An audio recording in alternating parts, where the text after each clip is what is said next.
On définit dans l'ensemble, au sens mathématique, des paniers de consommation, la relation de préférence. C'est-à-dire qu'un agent peut exprimer une préférence entre deux paniers de biens.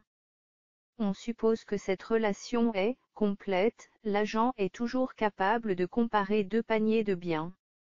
Transitive, si l'agent préfère A à B et B à C, alors il préfère A à C.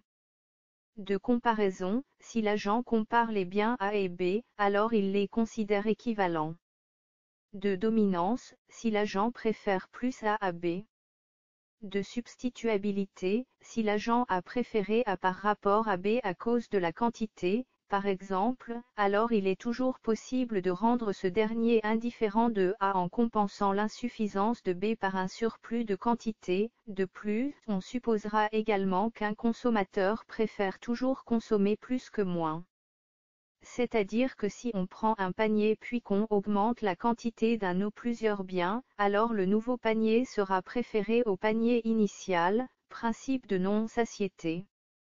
Cette hypothèse est contestable si on l'applique à des biens particuliers, une glace par exemple, on peut en effet penser que le consommateur va saturer au bout d'un moment et que la consommation de biens supplémentaires ne lui apporte plus de satisfaction supplémentaire.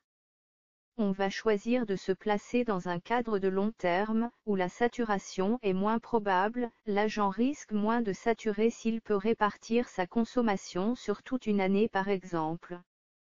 Notons également au passage que la rareté est au cœur de l'analyse économique et que, par conséquent, on s'intéresse plutôt aux situations où les agents sont confrontés à cette rareté et ne peuvent s'offrir tout ce qu'ils désirent.